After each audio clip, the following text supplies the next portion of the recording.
Okay, I want to go through my latest game that I played on Wednesday against the Bangor Wannabes. I'm playing table 5, and in fact, I am black.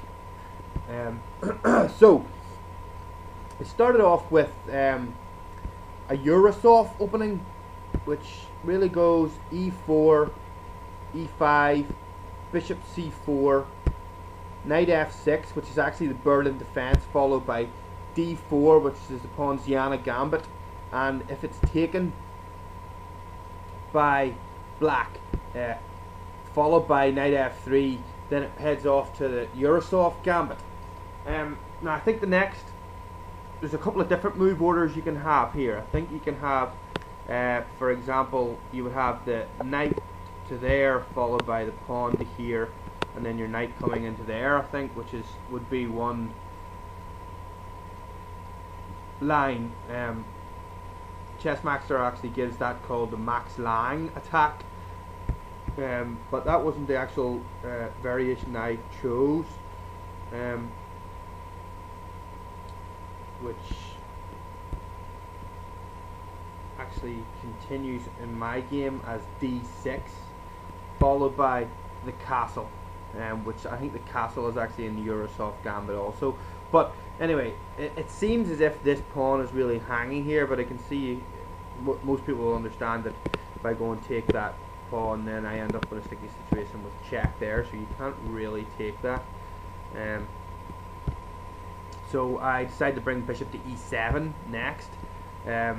White follows up with bishop to g5. I have knight to c6, and then white goes in to take that pawn, which I'm not sure whether it's really the right thing to do. I mean, it doesn't lose any material, because it just ends up with knight takes d4 and then queen takes d4.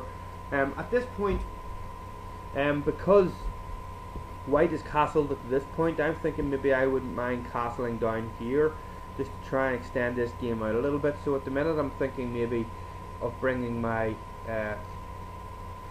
up until the exchange on the d4 of knights. That's what I was thinking, but now I see here that probably my strongest move is c5, to force the queen back to d3.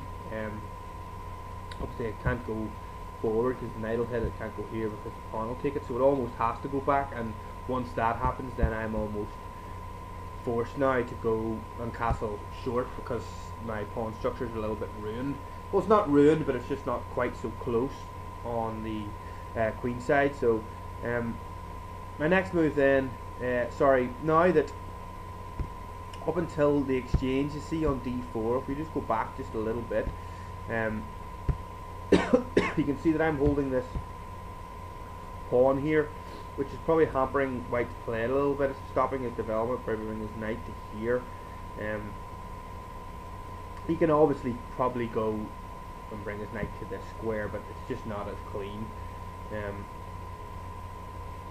So really I think white's plan was to just try and remove that pawn, which I allowed him to do, I suppose, because I had to move c5, pushing his queen back and gaining me a tempo.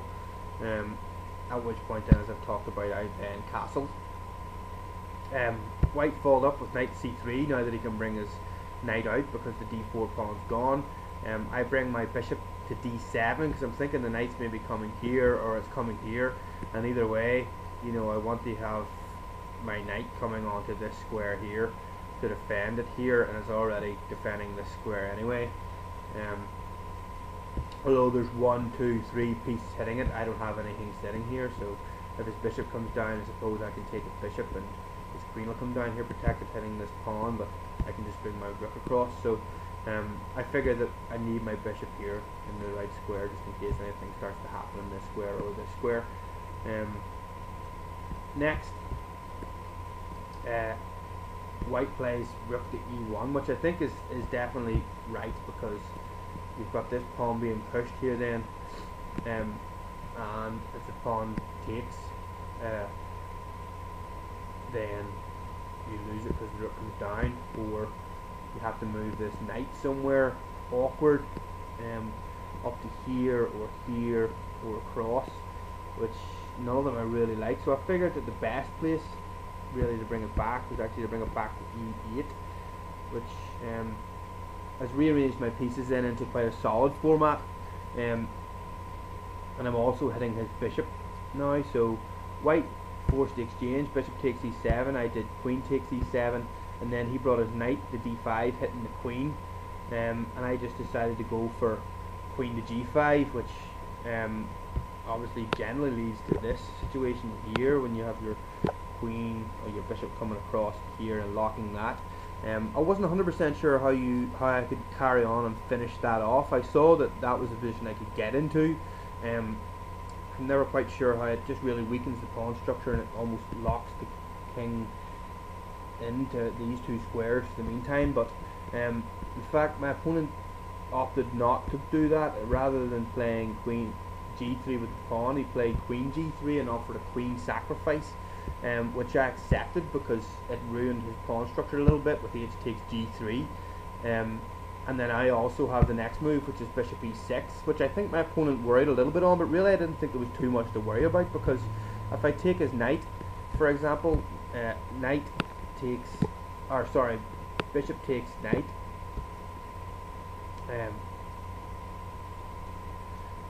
bishop e6, oh yes, his next move, sorry, would just need to be pawn defending bishop.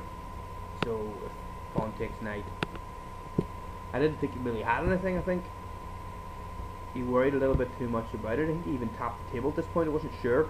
But next then he had,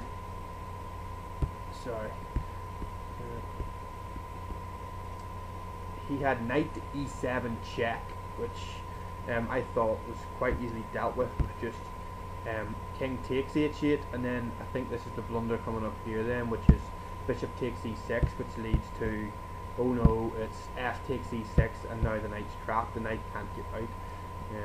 Here it's obviously taken, here it's taken, here it's taken, here it's taken, down, hits the rook, and the rook takes it, so that's the knight lost, and at this point they offered me a draw. Now, I actually accepted the draw. I think that I probably could have went on to win with the move rook simply. Well, the knight can't get out, the knight's not going to go anywhere, so if he tries to play another developing move such as rook to here, I suppose, which would be one of the stronger moves, I suppose, in this situation, then I would probably still just go on ahead with that. If he comes and takes this pawn, I take his, well, he couldn't take that pawn because it's defended by the knight, so he would probably have to try and get something going like this maybe, but then he loses his knight. So, and I think from this position, I thought that it would be kind of difficult. It's not a definite win, even though I've got the extra piece. I didn't think it was 100% of a win game, so I thought I'll just accept the draw. So I hope you enjoyed that. If anybody has any questions or wants to leave any comments or rate, then please get back to me. Okay.